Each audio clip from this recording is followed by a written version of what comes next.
12-team Superflex PPR 1.75 for the tight end start 10.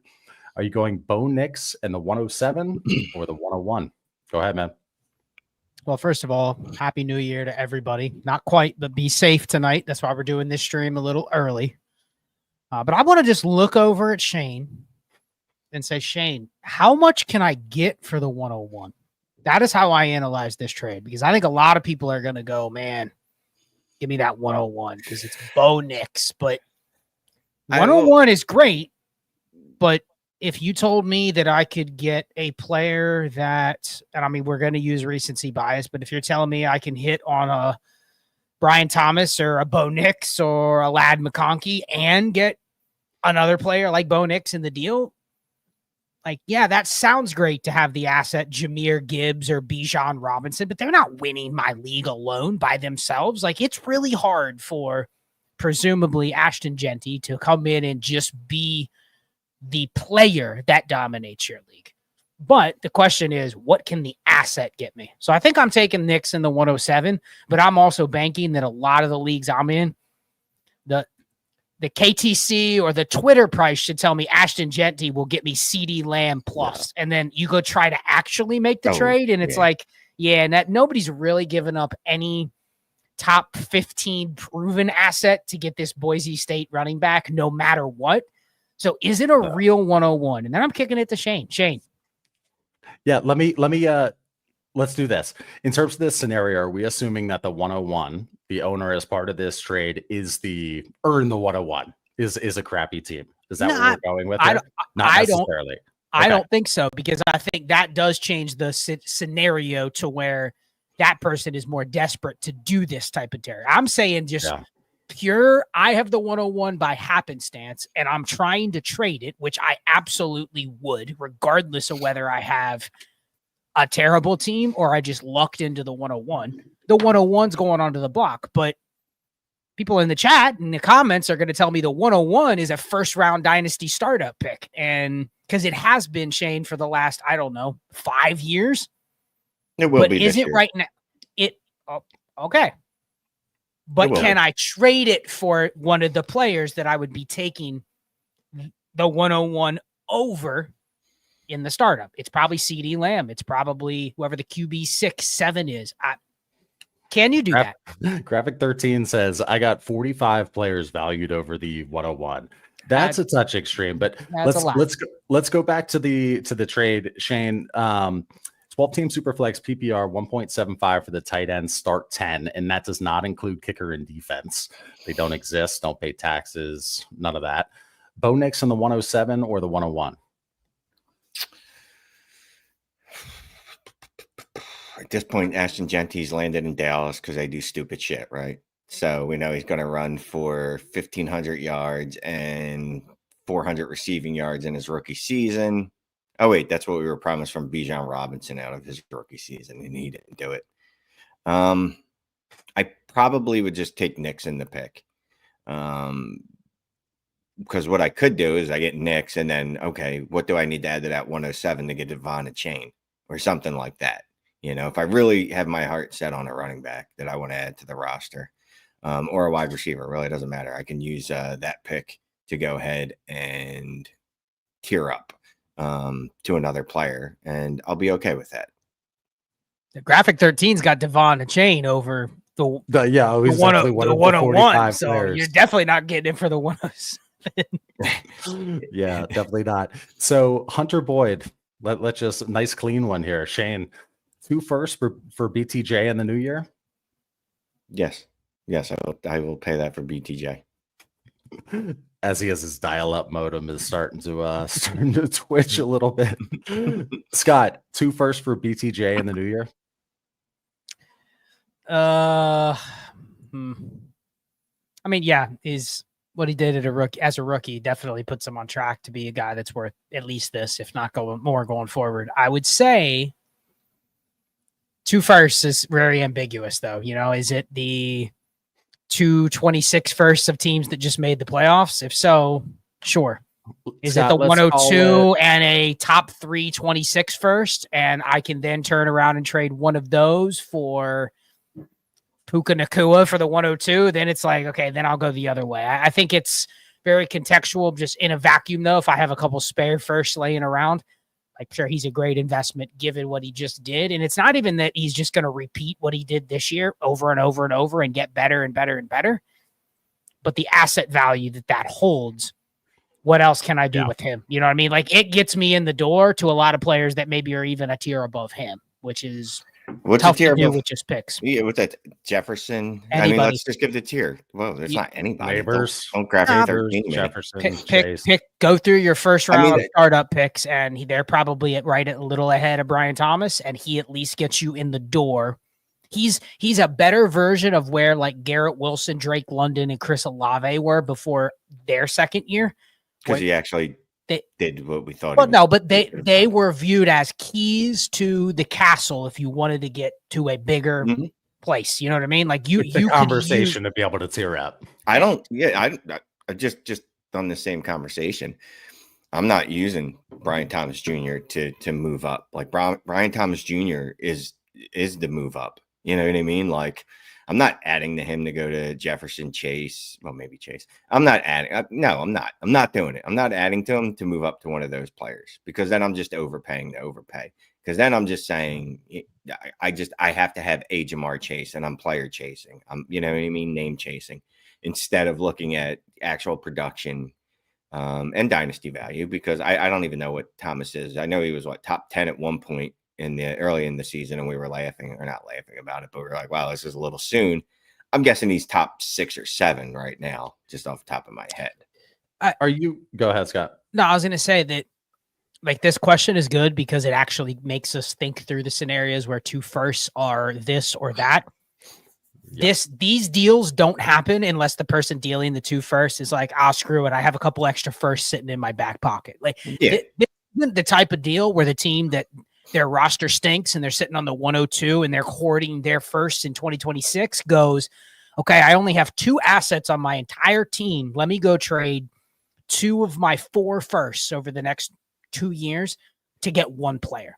So people do it. It depends on the league. Yes. I mean, you shouldn't. And just for example, just in our OG league, right?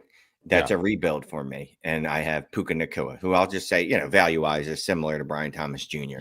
Anyone offers me 2 firsts for him, there's a significant chance that he's gone, because it's a rebuild. And that's really what you should be doing with Brian Thomas Jr. Even in a rebuild, like, oh, well, he's young and he'll be on my roster in 3 years. But it's not really about that. It's more about your team is ass and you need multiple assets. So even if Brian Thomas Jr. is on your roster 2 seasons, but you don't have the assets to make your roster better, it doesn't matter. Your team's still going to suck, even if Brian Thomas Jr. is out there dropping 20 points a game and hits his ceiling. Yep. So you'll hear us say a million times, and I kind of casually mentioned it earlier, but when we say start 9, start 10, we're talking about the amount of players you start in your lineup each week, not including kicker and defense. Okay, so start 9, start 8, those are really shallow. You want to consolidate your depth. When you get deeper into the 11, 12, I'm like thrown off by shade. Get deeper into the start 11, start 12. That's where the randos like the Elijah Moores actually are relevant and come into play, and picks are worth more. So let's keep rolling here. Here is Alexander Hoyer. Thanks for the question. He says, hey guys, with the 2025 class lacking, do we anticipate a rise in the valuation for the quote unquote mid-tier QBs?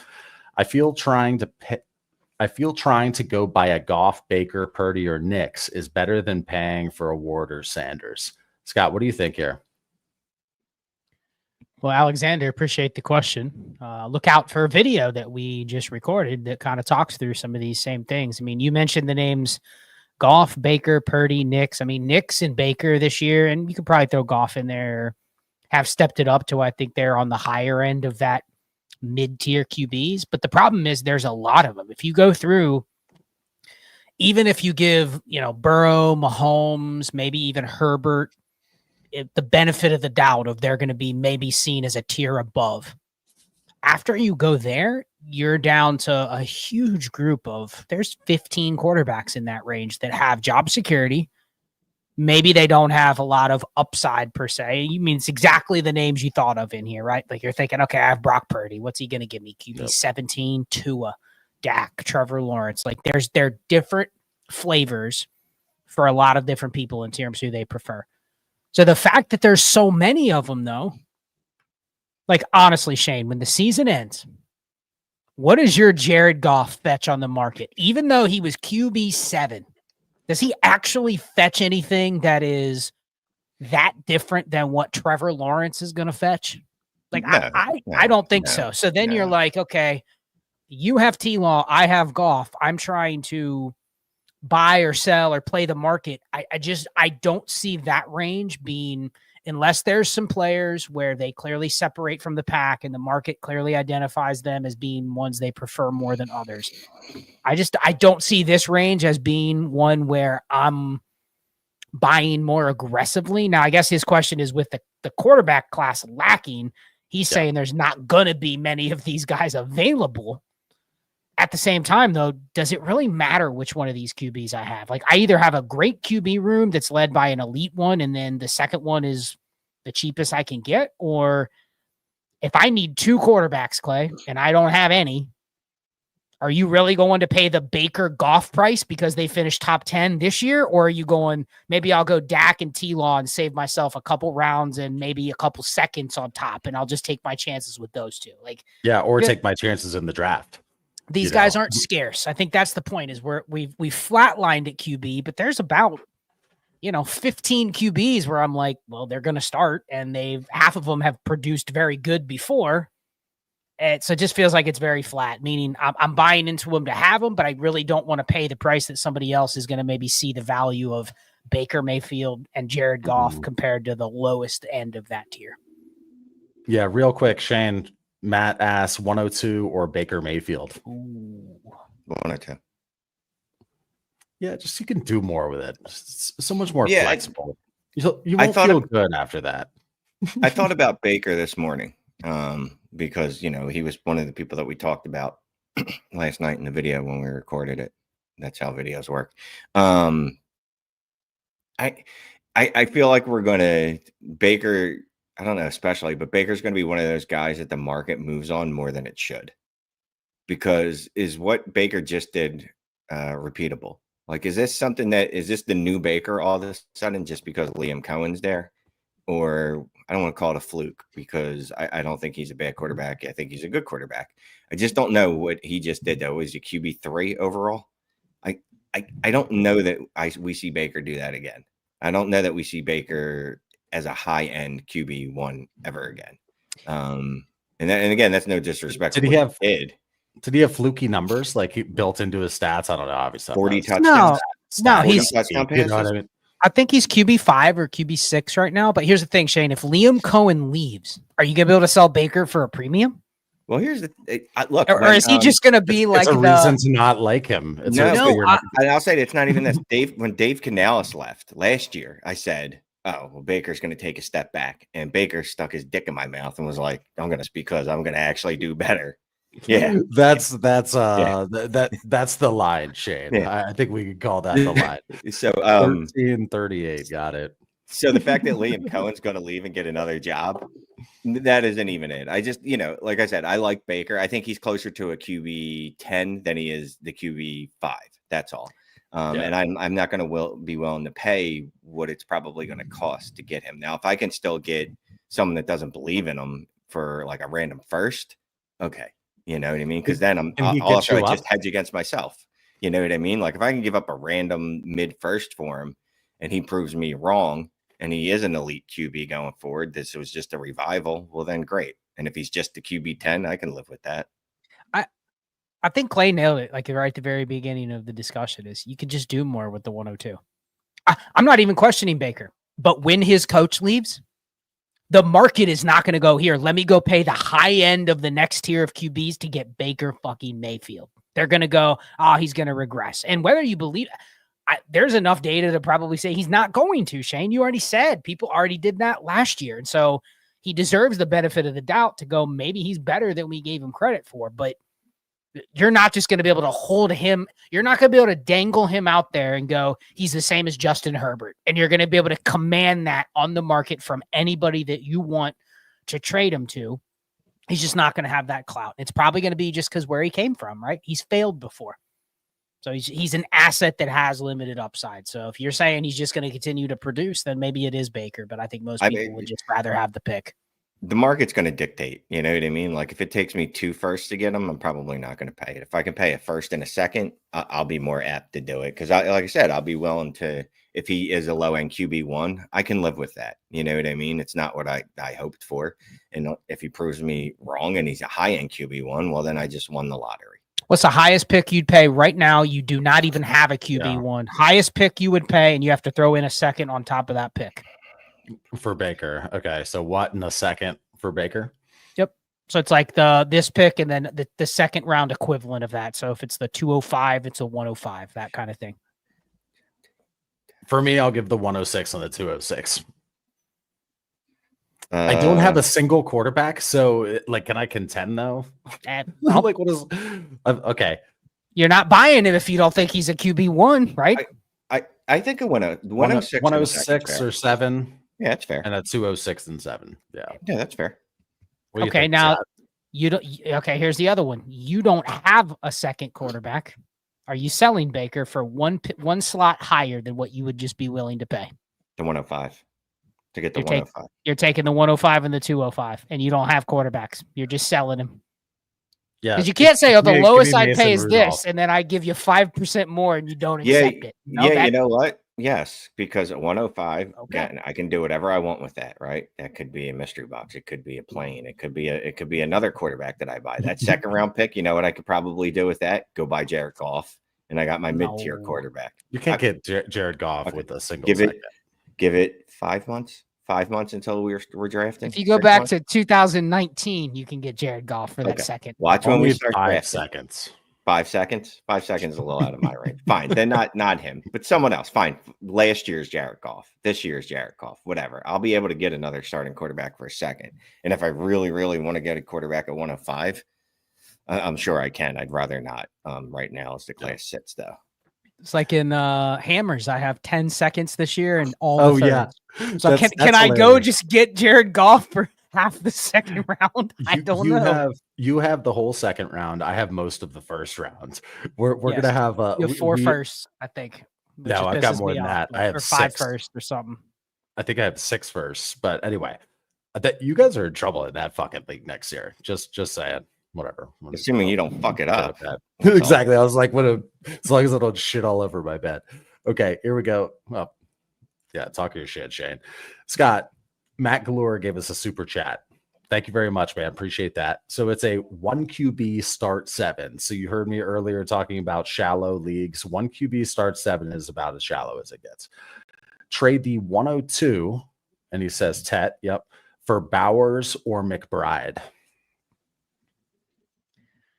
Yes, because the positional advantage matters more here than regardless of the premium. The positional advantage is meaningful here. And I'll go a step further. If you had Bowers or McBride, I would still willing to do it here. Because I still have to start 6 skill players, and I'm literally at the very, very top. You would change the tight end landscape in a shallow league like this if you had both of these guys. And so, I mean, I'm assuming you don't have one of them, so you're got option to trade for either one. But yeah, I would do it.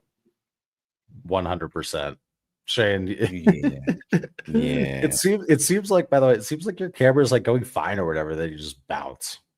I don't know what's going on. I'm just having issues today. Look, my internet's not used to being taxed this much. It's 6:30. You know what I mean? Like it needs it later when everyone else is sleeping.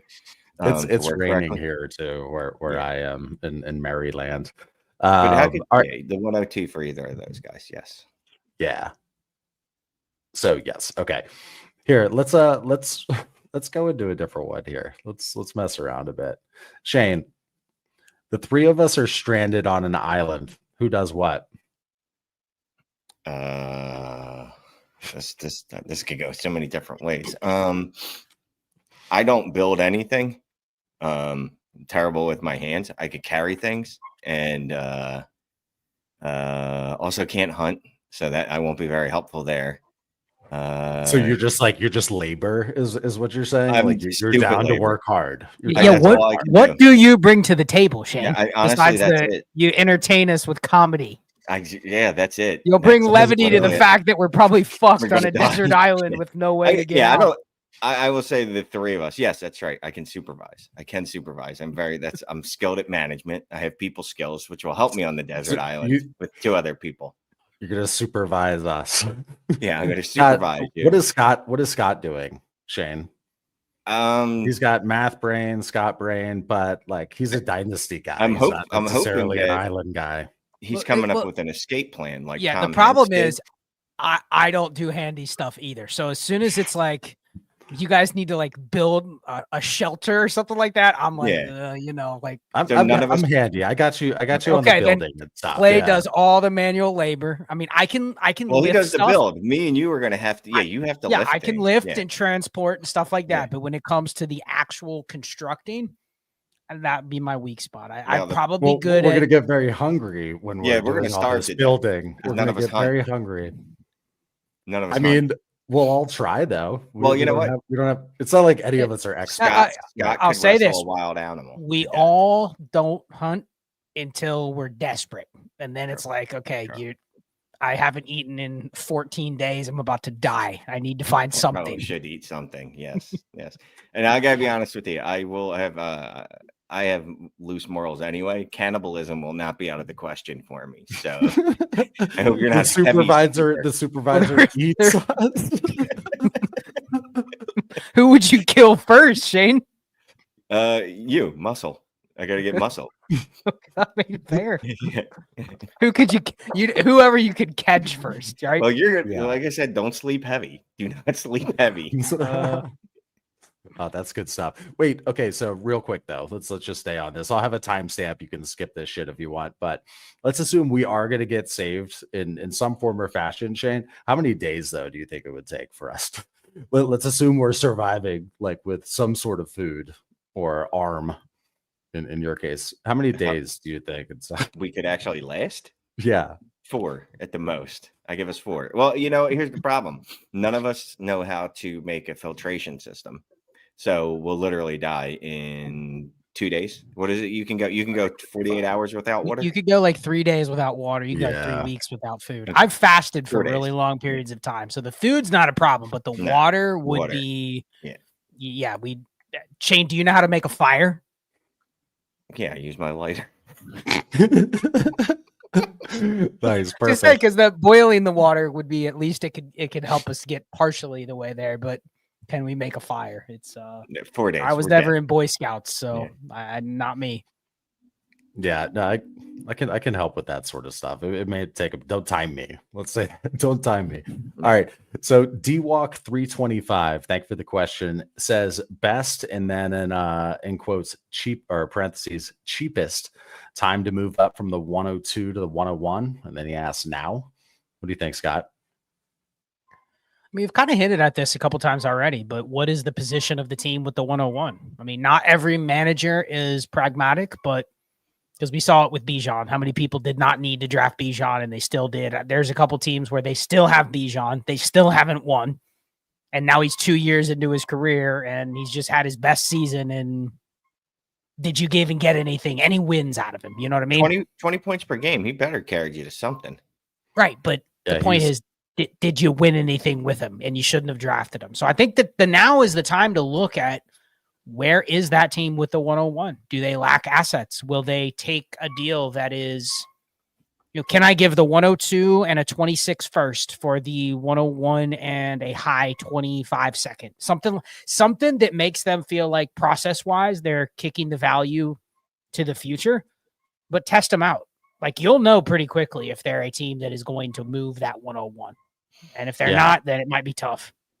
And if you have the 101 and let's say you're crappy or more on the crappy side of the spectrum, let's say, that's a perfect thing to do. If you can move back to just the 102 and you're getting a 26 first, with a late second swap. Yeah. All day, man. That's perfect. Because you don't want a running back anyway, even though we're about to watch him in an hour. Yes. Smash. I'll tell you right now, That 101 is going to increase if he beats Penn State's face-in, because there's so many people running with the Jay Rich narrative of he's never played a real football team. Like, according to people like Jay Rich, Genty is playing against Pop Warner 9-year-olds, and nothing that he did is legitimate. So if he goes out there and beats Penn State to a pulp, that 101 is going to be even more valuable. Yep. Okay, let's go to this one right here. Scott Cannabis, that's a sweet avatar and name. It says, are we liking 25 seconds for players like Connor and Evans? Selling? I'm guessing, yeah. Would you sell Connor and or Evans for 25 seconds? It's an interesting question, because I think that there's always a place to sell guys like this just for some flexibility and liquidity. Like if you have a team that, I mean, I have a couple teams where I was so kind of hoarding these types during the season because you couldn't really get what you wanted for them, but I was also contending. So I look at my roster and I go, I have a lot of pieces that are, I don't even want to say they're win now, because every piece in Dynasty is win now, except for the top 10, 15 insulated pieces. Everybody else just, are you producing? If you're not, there's no such thing as like a rebuilding asset. But I don't know. I think if you have a team with 5 or 6 of these guys, I don't have a problem with selling 1 or 2 at this price. Like, you're not going to get more. At the same time, I think I would caution people, Dynasty is not the same as it was 2 years ago. If your group of, let's say you have 6 players that are all 29, 30, 31 years old, Shane, I can't really sell any of them for what they could be worth in the season today. We already know that. But don't get it twisted that if they can survive the offseason, if they can get to the season and they're as productive and healthy,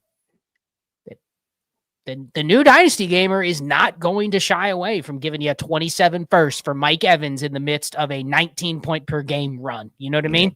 Like, it used to be no way you're ever getting anything of value for these guys again until we get to the season. And it's just chasing points, chasing situations. Now it's not going to be every veteran. The one caveat is they have to be healthy and producing. But if they are, I mean, Cooper Kupp ended the season terribly. There were 12 weeks prior, people were saying he's going to be the wide receiver 1 on the season when Puka Nacua was out. So, I mean, there's a window with a lot of these players that you can sell. It's just, how many do you want to take for the sake of just having some flexibility in the offseason? Because a roster full of Mike Evans, James Conner types, you have zero flexibility. This is the offer. Do I take a second for one of them and just bet that guy doesn't repeat, basically? Yeah. All right, let's keep rolling here. We've got here we got a nice Tan Man. No, I want to hit this real quick. Yeah, because can I read it? Yeah, go ahead. So Tan Man asks, if that's the case, Scott, shouldn't I be able to go build a roster with contending assets that are out of favor? Yes, but my logic of selling them is selling them for the sake of the flexibility and the liquidity. Most people don't play Dynasty that way. Most people that have Mike Evans go, I'm not selling him because he'll just produce next year. And they're probably right with a lot of players. But I'm looking at it like, if I have a lot of leagues like we do, I don't need to hold on to every one of the shares of these older players that I have and miss out on maybe the flexibility of having extra picks at the right time. So yes, to the point, if I could buy an entire team with just like that Hammers League, right? I draft my couple firsts. You're telling me I can build an entire roster where somebody will give me, and the key is 1 for 1, a second for Mike Evans, not 2 seconds and a third, not 2 seconds and you got to throw in Jalen Wright. You know, like it's not that. It's 1 for 1. So yeah, I mean, I'd rather sell and get a second piece, like a small extra asset that could help me. But I don't think the problem is prying them away from the manager that has them. They're going to want more strictly because of their point per game production. There's places where you don't need to follow that. Good stuff there. Okay, let's keep going here. We've got Anthony with a comment saying, thank you guys so much for an incredible year in 6 Dynasty leagues and won 3 of them. Thanks to you guys. Really appreciate you, man. No, thank you, man. Thanks for that comment, but you drove the ship. Congrats. And you paid for some buy-ins moving forward. So glad we could help. And then what do we have here from Alex? This is a good time to put this in. And does he have his strategy question? No. He says roster reviews are fun and they work. So apparently they get you 3 out of 6 championships as well. But no, if you look under Scott, roster reviews, there's that QR code right now.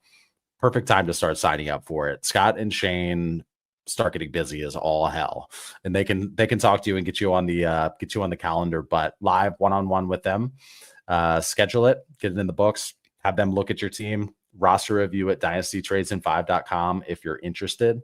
Scott, Shane, you want to talk real quick about kind of what you do in these reviews? I mean, they end up being sometimes close to 45 minutes, an hour. Usually 45 minutes is what it's scheduled for, and generally it ends up being an hour. I mean, look, we do the live or the recorded ones. We prefer the live because we can get actionable intel real time, right? You fill out a form or whatever, fine. But we can't get information from you that we really does help. So live, we can find out from you who trades, who doesn't. Like, what are their tendencies? Who is the homer in your league that for whatever reason will trade for Jet players because they're stupid and brain damaged? Good for them. Thank you. That's nice you guys letting them in the league. But honestly, just going through your team top to bottom, looking at your needs, what you might need to improve on, where you have, what's the word I'm looking for? Excess. Even going through the waiver wire and saying like, okay, you've got this wide receiver. Why don't you go pick up this quarterback? Because that's a quarterback and you have a wide receiver that's the wide receiver 13 on your roster. You don't need that. Going through trade scenarios, how to use your rookie picks. I mean, I don't know how to describe it other than it's like an in-depth, like invasive surgery, right? Yeah. Feels good. And it's perfect, like you said, like context-wise, maybe you've already tried to tier up on your QB too. So if 10 minutes of a recorded review is talking about that, it's like, I wish I were in the room to tell you I already tried getting all those guys. Scott, you want to chime in with stuff? I mean, Shane hammered a lot of the logistics of the things we talk about, especially in the offseason. In the offseason, everything flips over to a new year. So everything becomes very much theoretical and hypothetical in terms of things you can try, things you can do. I will say we did some reviews during the season this year, and I actually found that they're helpful for even me because no doubt sometimes we're all in our own leagues and we kind of know how they operate. We know who we can trade with, what leagues we can get stuff done, but it's interesting when someone brings you a league where, it's week 14 and they're like, I really want to do this review before the playoffs. And sometimes there's actually like game theory things you can learn and things that you can really zoom in to the micro review that somebody might want. It's not how to build your team necessarily. It's literally how to navigate like the next 3 or 4 weeks. Yeah. And that's just as important as a January review where it's like, okay, everything's starting fresh. I mean, I can go through your team and, I have my own methods of saying this is exactly how I would construct your roster down to the cut this guy. Like don't a bunch of things we can tell you to do that are just completely process oriented to where there is no opinion on players or trade values that come into play. But as you zoom in, so I think I love doing off-season reviews, but I actually feel like the ones that are follow-ups to, hey, I did the macro strategy in the offseason to build my team. This is where I'm at. But now I need to really get familiar with managing it week to week. Like, what do I do with these injured players? Mm-hmm. What do I do when, great. I can look at your league format. That says one thing. What's not highlighted in a question that you ask on here is there's 4 teams that are dominant. They won't trade. And the only way they got there is by ripping off 7 of the other managers that now are inactive and don't do much. I don't care how many teams or starters that is. If that's the case, you need to, assuming you're not going to quit the league, you need to attack that differently, regardless of how many starters, how many teams, you know what I mean? Like sure, you have to approach that differently because it's not the same type of economy. So getting Shane and I's eyes on it can, most people come back and they go, the thought you gave us to attack my league is why I paid for the roster review. Like Shane and I aren't any better at saying, this player is going to stay healthy and smash. Like if that's what you want in a roster review, then you're not going to get that anywhere. But I think we look at it and getting those extra sets of eyes on it can really help illuminate some things for people that they never thought about with their leagues. So check it out. Hit us up if you have questions further. We can explain what we can offer and stuff. Yeah. Yeah. There's the QR code again under Scott, or email. Easiest way, tall Shane head, is RosterReview@DynastyTradesIn5.com. And we'll get you set up. All right. Appreciate you guys. Let's go to a question here from... All right. I have an inbox offer. J-Rod 3731. Let's help him out here. Says, I have an inbox trade for the 101 BTJ. Okay. The 101 and BTJ, or the 102, 112 and Breece Hall. And it's a 1 QB league. It's a single QB league. It looks like there's obviously 12 teams. Yes. Because we have the 112. So at least 101, 101 BTJ, or the 102 Breece Hall on the 112. Yeah, I'm taking the 101 and BTJ. Yeah, probably two best assets are the 101 and BTJ, and the 112 is the kicker, right? And what can I do with a 112 in a single QB, Shane? I'm shooting darts, Yeah. And if you just want to do mathematize this, the 112 and Breece Hall, still less than the 101. Doesn't get you either piece on the other side, does it? No. And then BTJ over the 102 in a 1 QB league. So maybe even in a Superflex this year, but I don't know. J-Rod, hopefully you're getting the 101 in BTJ. Yeah. If hit accept if you're getting the 101. If you hit decline, if you're not. Yeah. Okay, real quick, Shane, what would you have to add to that 112 to take the other side of the deal? You're getting Breece, the 102, and the 112. Would another first even do it, or are we that far off? Because, I mean, a first could be a 112 next year. Is it really moving the needle? No, I need the 105 in this draft, 104 in this draft. So basically, the other manager has to have that pick, or you're not interested. Yeah, because I have BTJ, right? I have a rookie wide receiver that just dropped, I don't know, 16 points a game is probably where he's going to end for the fantasy season. Well, it's already over. So around, what was it, like 15.95 or something like that is where he ended the season. Very good for a rookie, yes. So, yeah, like there's literally like 5 other rookie wide receivers that have ever scored more than that. It's like OBJ, Justin Jefferson, Jamar Chase, Puka. Like the list is going to be very small. I don't know exactly, but I'm going to say based off, looking at this stuff a lot, it's probably 6 or 7 other wide receivers that have ever bested that. So, yeah, I already have an elite asset there. And then the 101, again, it's even if it's not Genty, it's going to be some running back that we're going to swear is generational, because if they've gone ahead and leaped over Genty, I'm trying to say they went over him. Leapt? Is that a word? I've been wrong a lot lately. Like, sure. If they leapt over Genty, it's probably because they absolutely blew out the combine, and everyone will be talking about them as a generational prospect. So those assets are just really, really good. Yep. Okay, let's keep rolling here. We have this is kind of a different format here. From Will, says Happy New Year. Likewise, 16 teams start 8 on the heels of a championship loss. Well, good luck getting in there. We'll get you back in there. Shaded Scott roster review. We'll win it next year. I own the 107, 108, the 115, and the 23rd pick in this year's draft. Own Chase, Higgins, AJ Brown, Cup, and then at running back, Swift, Monty, Aaron Jones. Says the bench is rough. Any advice for the offseason? What is this? Obviously try to sell CK and Swift. Okay.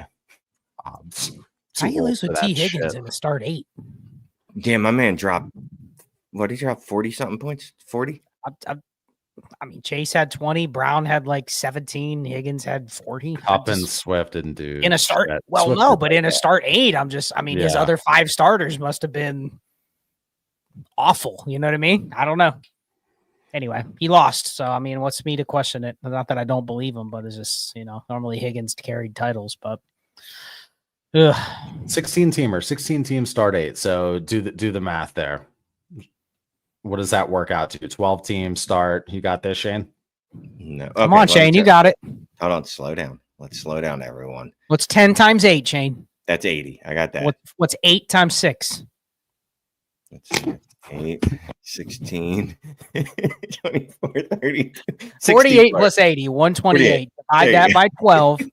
You have an equivalent of about a 12 by 10.66. Yeah. So 12 by 11. Let's call it 12 by 11. Let's go 12 by 10 because I assume this is a single QB.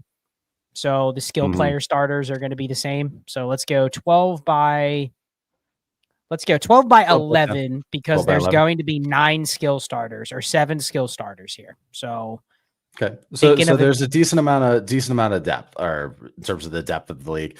How does quarterback work in this 16 team 1 QB? Because you look at the picks. I mean, he's 7, 8, 15, 23. Go ahead. Well, no, I mean you know what? Notice there's not a quarterback listed here, right? So we don't have probably a positional advantage at quarterback. Otherwise, we would have won the championship most likely. So that's probably the first thing I'm shooting for. I mean, it's a start 8.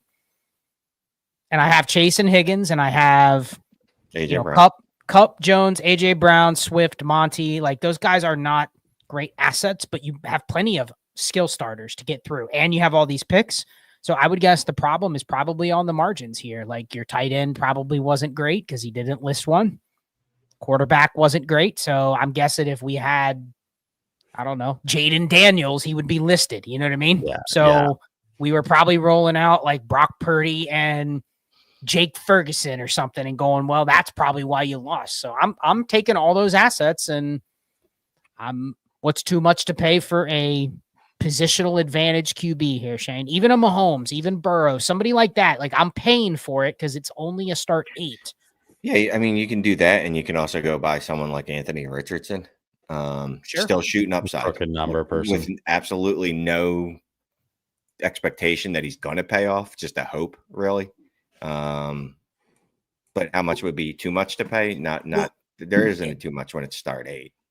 16 team 1 QB, Shane. Where would you take a quarterback in this class? And I know nobody's really high on him, but let's say you're gonna get Drake May-ish out of one of those QBs. Where would you draft them here, given it's a 1 QB? Drake May's good. He's not probably a guy I'm like, oh, he's definitely gonna have a top 5 finish, but he's startable. Where would you take him? Because I would guess 107, 108. You probably have a shot at getting a quarterback, but is that good enough to upgrade? Or can I trade the 107 and Monty or something and get a better quarterback? I don't know. What would you pay? What offer would you send? Shit, I might just go, can I send the 107 and the 115 for Drake May? Can I just do that instead of trying to guess which one of these quarterbacks? Would you cast a wider net? Would you send that same offer for Dak? Baker, Goff, like you may not be able to get to the top 5, top 6, but can you get one of those mid-tier ones and then back it up with a QB2 like Richardson if you don't love the potential fear of a Goff regressing a little bit, you know? Right. And then anytime I get to, I move up 1 tier, I'm closer to the next tier. So if I really need to make it happen, you know what I mean? At least it's more tangible, or it's more apt to happen if I'm already halfway there, as opposed to, obviously not halfway there. Yep. Okay. Did I just see there in the chat? I'm not even going to go back to it. I feel like I saw like Dahmer, like Jeffrey Dahmer in there. What's going on? Graphic 13. When we were talking about the island. 45 play. Oh. There's 45 players over the 101. That's good shit. Here, I'm going to go on mute and cough real quick. Okay. AJ Brown and James Conner, or Worthy, Metcalf, and the 25-12. Let's assume our 12 by 10 format. Yeah, I don't know. What is this? Is it start 8? Is it start 13? Is it start 12? Let's do 12 teams, start 10, small tight end premium. I think I take the Brown side still. Although, if you're willing to give Xavier Worthy a pass for the first half of the season, his second half numbers are right there with Ladd and Brian Thomas. I mean, they're saying, and he had more competition the second half. I'll do you one better. If you look at his Trinity score for the 2 weeks that Hollywood Brown was on the team, and I wrote this up and follow the volume. That's the only reason I know it off the top of my head, because I was curious. Because Hollywood Brown's back, now they get to use Worthy in the role that they want to use him in. and his Trinity score is very, very good. Very, very good. I think it was like 606. I know it's only 2 games. It's a very small sample size. No, but even the second half of the year, I mean, he was more involved, and you can't look at the guys that he was able to produce with, and it's better than a lot of, I mean, we would be crowning Rome Odunze the king if he had Hollywood Brown's second half of the season, or Xavier Worthy's second half of the season. We'd be going, everyone knew this was going to happen. You know what I mean? He's going to be the second half breakout, and it was Xavier Worthy instead. Now, so I will say this. Let's remember what it looks like when Rashee Rice is back, right? And Rashee Rice's injury wasn't as bad as anyone thought it was going to be. Apparently it was just an LCL, which I don't even know where that is. I don't even know if it's actually in your leg. I don't think it's real, to be honest with you. But from what I understand, it's not that big of a deal. You know what I mean? It's less worse than an ACL. So how bad can it be? Because an ACL is basically like the common cold at this point. So Rashee Rice comes back and does exactly what he was doing last year. He's not going to miss a step, from what I understand. Then what's Worthy really going to be able to do? You know what I mean? Now, Travis Kelce will also probably retire because he's 38 years old and he runs like clay. And he's still. I could outrun you, homie. No, well, yeah, I'm terrible. It takes me a while to get on plane, but yeah, go ahead. We'll add a little context in here. He said his opponent had Burrow when he had Higgins and Chase. So his opponent had the neutralizer, but he also said there's IDP and stuff. So, I mean, that does change the math on the 8 if you're adding in. Yeah, we don't talk IDP, but it changes everything. If it's 8 IDP players, that's 16 variables now instead of 8. So that definitely does change the math. I can see how he go up against Myles Garrett. Did he go up against I don't know, CJ? You know, those guys probably balled. It's a perfect time to bounce off of IDP. Now, we don't league shame. We don't IDP shame. Your mom is my screensaver. Got us a $20 super chat. Thank you very much. That's awesome. And we're 46 minutes in. Haven't really said hi to the crowd. Hi, crowd. They've already hit that 159 eyeballs. Do so if you haven't. Easiest way to help out the channel is something I say. And if you're still listening at this point, hit the subscribe button. I think we might have earned your business. No. Thanks again for the super chat. This is Scott, we'll start with you. 12-team Superflex, PPR 1.75 for the tight ends. There is a 0.1 point per carry, so every rush attempt. There is a 1.5 yards per rush, and it is a start 11 total. Okay, so 12-team start 11, bells and whistles.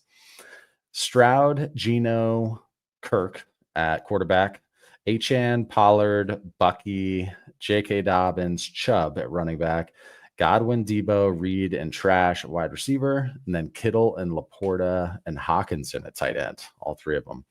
Has a 104, 110, 304, and a he says first round playoff exit, where to go from here. Yeah, it's a bummer. Okay, so 12 by 11. Scott, what do you think? Well, I have to give a shout out to Your Mom is my screensaver. You asked a very interesting question with this format because I actually just did the roster construction series on a 12 by 11, 1.75 tight end premium, and I talked through exactly how I would roster construct. Now, we don't know the number of roster spots that he has, but I would start with that. I mean, you have enough assets where you can move some stuff around, but obviously you can see why this team didn't bring home the championship, right? There's not a lot of hammers. There were some injuries, probably had some guys in and out in terms of knowing when to use them. Quarterbacks were absolutely dreadful in the playoffs. I mean, if you even would have got to the finals, you would have gotten murdered with Stroud and Geno Smith. I mean, just gotten killed. So there's weaknesses at every position but tight end. The good thing is here, you have 3 good tight ends. You have 3 tight ends that are starters. They're changing the landscape at tight end in your league, and you can flex them all. So that's a start. You have Godwin, Jaden Reed. Listen, someone asked earlier in the chat, what do you do with Jaden Reed? I mean, the reality is he's not a great receiver, but he's on a rookie contract. He's decent. He's a guy, if you have him, you just play him. You got to find a way to play him. You don't go, well, he's not smashing consistently, so I'm just going to put him on my bench. You know, he's either an asset you trade or you just find a way, you just start him and you live with the volatility. So I'm looking at this team going, you probably need to get creative, maybe make some conviction bets on a player that you can buy low on because you have some players you can sell. I mean, Bucky Irving's going to be a guy you can definitely sell. You could package him with the 110 and you could get a better piece. I also don't need to package stuff. Like you just probably need to run this team back, maybe sell a piece or two, but this team's got decent construction. Where I'm curious, and this is where I would say go listen to the series. It's on DD Fantasy Radio. You probably have some things that you left on the table in terms of roster construction. We don't have the whole team. Let's assume 28-man rosters. I mean, here's the thing. Like, you had some bad quarterbacks this year, but would this have been a team that you could have gotten the same results if you would have sold CJ Stroud when he was QB2 or QB3?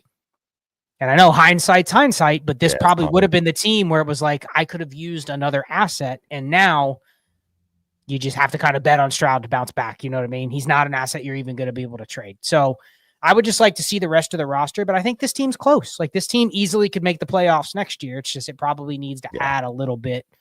So don't like blow it up, because you try to blow it up and you go, oh, I'm going to blow it up. I'm going to trade Chris Godwin, Deebo Samuel, Nick Chubb, J.K. Dobbins, Tony Pollard. You know what you're going to get for all those guys? Squat. Not enough. Yeah, not enough. You just got the 104 and 110. Go ahead, Shane. I would say this. I wonder if you can tear down from Bucky and a chain, picking up a first in the transaction, or maybe even a couple seconds. Obviously not tearing down too far if you're only getting a second for him. And obviously, I love a chain. You know that. And Bucky's probably going to be like the running back 6, 7, 8 next year. I mean, it's high. Probably. It's high, whatever it is, right? And we do know that running backs are, I don't want to say volatile because Scott just said the word volatile, so I'll use some other word.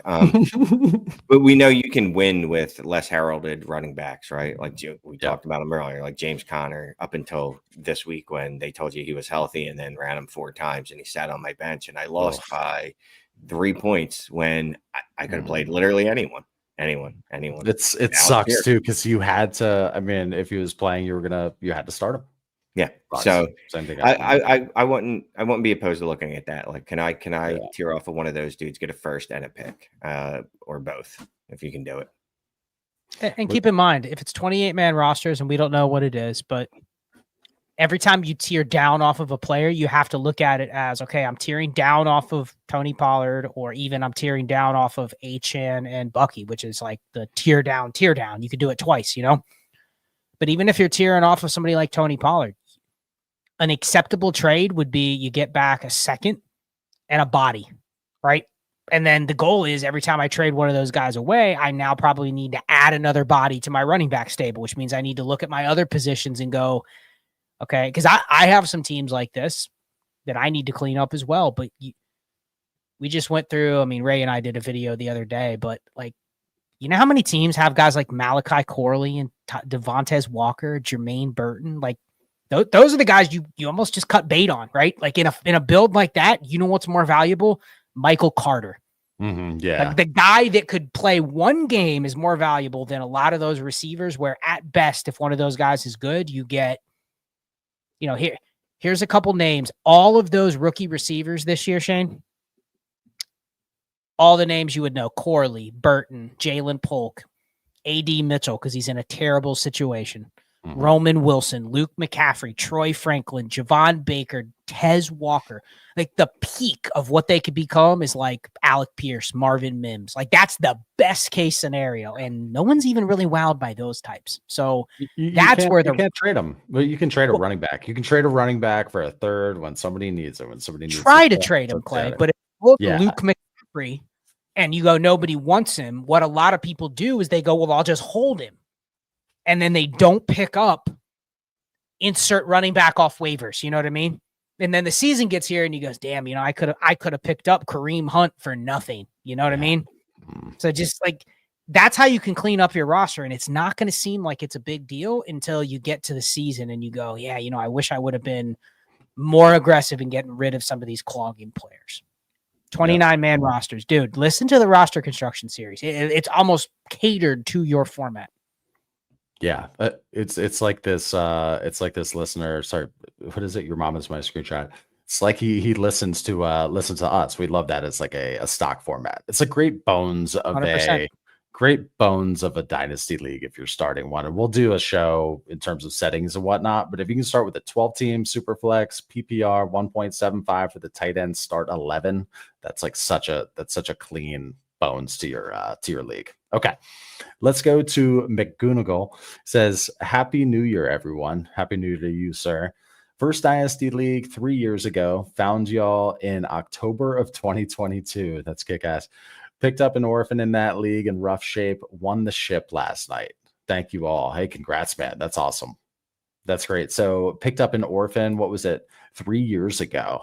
Man, he nursed it back to a ship. Nicely done. And recognize your name for sure in the comments. Okay, let's go to, and we're just going to go a couple more minutes here. This one starred from Brian Hund. How did Scott do in his first Underdog season? Someone who's so correctly emphasizes the importance of roster construction must have done well. Love the show. I did okay. I mean, I made a little money, but not for what I spent. It still took a $5,000 win last night because of George Kittle for me to get back to basically a little above what I spent. So it was my first year. I learned a lot. I think one thing that for anybody that hasn't played Underdog, I mean, one thing that I definitely appreciated was we are absolutely terrible at when you get outside of the, I would say the core 150-ish relevant players.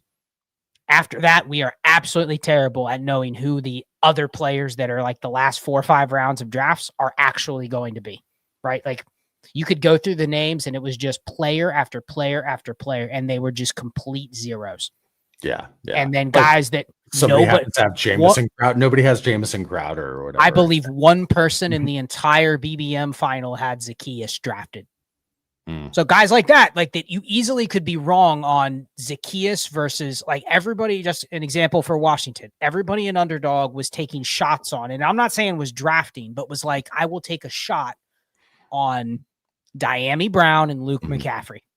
And it literally was other guys. You know what I mean? We were not even right at who the 4th or 5th receivers were for teams. And so it's the same with running backs. So it's like, I have to respect the fact that roster construction was not my problem. It was diversifying in the ranges where I thought for sure that, this guy was going to be the wide receiver 4 on the team. And it was like, nope, that guy didn't even make the roster. It was somebody else. Like, practice.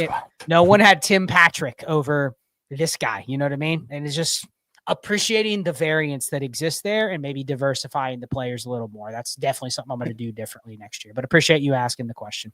Yeah, I just don't understand, I guess, with Underdog, like all the early drafting a million teams so early when so much can change. I guess I just don't understand it. It depends on burning money at first. No, it depends on if you said that we're going to do a tournament tomorrow, like let's say us 3 started an Underdog tournament and it was 1,000 entries, but all of them had to be drafted by the end of the Super Bowl. It's a confined tournament. We're all drafting early. So there's not an edge in drafting early or late because nobody's really drafting late. We're all drafting with the same relative information. Where you get in trouble is, the teams that are drafted in May in the same tournament where a team is drafted on September 2nd. Yeah. Those are 2 different generations of player pools that they're picking from. Now, some will say, the best teams, the most upside will come from the teams drafted early because you have to be right. It's already so hard to be right anyway that if you're right on a team that's drafted early, you have a chance to be more right and get better value because there's more unknowns. So it's that's part of the game theory. That's why a lot of people like Underdog because there's a time factor for sure that comes into play when you're picking the players. This one's okay. We'll do one more question here, and then we'll take off and watch some Shanty here shortly. Okay, we will go to Alex with the cute dog. Happens to be my youngest boy's name. He's an OG. Alex gets up on the screen. 12 teams, Superflex, start 9. Maye for BTJ. Okay, let's do this. Let's assume Maye is... All right, your quarterback room is Jalen Hurts, Maye, and then you have... Look at Scott. Or look at Shade talking on mute. I legitimately don't give a fuck what my quarterback room is. Give me BTJ. I love Maye too, but I love Maye. You can't look. You can. No, I know. There's almost not too much to pay for BTJ and Neighbors, based off what they did this year as rookies. Yeah. I mean, they did what Puka did. Well, not as good, right? Puka was a little higher, 17.3 a game or something like that, but they were damn near that Puka range. And Neighbors, even more impressive. I mean, they both had trash bag quarterbacks. Trevor Lawrence isn't good. He's just, he's got pretty hair, and he was number 1 overall pick. So people think he's a good quarterback. He's not a good quarterback. Unfortunately, he's tied to him forever. At least Neighbors has the allure, at least illusion that he's going to get a real quarterback. Maybe he will. But based off what they did, there's almost not too much to pay for them. And I really like Drake Maye, but Drake Maye can kick rocks and go on another team. Yeah, regardless of situation, do you just sell Maye for BTJ and then make it work after that? Figure it out after that? Yeah, because Maye was my QB2 anyway, right? I'm assuming. Yeah, let's assume that. Yeah. Yeah, the only way you get burned on is if Maye hits his ceiling and you're like, okay, he's right. He's scoring me 22.5 points per game. Then you're going to go, okay, I'd probably rather have that positional advantage because it's worth more and it's actually harder to get than what BTJ did. So I don't hate the trade. Like, I would just say that if you're trading BTJ, I would be starting higher than Drake Maye and let them say no and then go back to the Drake Maye manager and say, because again, you have to look at how these deals actually would go down in a league. Most of our leagues, if Drake Maye is being traded, why? Why is it? Because the team already has like Baker and Jaden Daniels. You know what I mean? They want to trade the quarterback and they want to get greedy and go, well, I have the extra QB.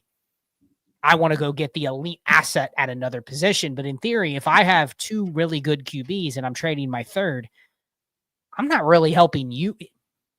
How do I say this? I'm not helping you as much as you're helping me. Yeah, right? yeah, exactly. So it's like you have to consider the fact that, yeah, you're getting the player you want and you may need a quarterback, but you're actually hurting yourself a little bit because you're helping cultivate my monster team that I already am building. So in that scenario where this team probably has excess at QB, or in your case, Clay, where they have Jalen Hurts already, they're looking at Maye going, I don't give a shit about Maye. I'll just go replace him with Geno Smith and I'll be fine. You know what I mean?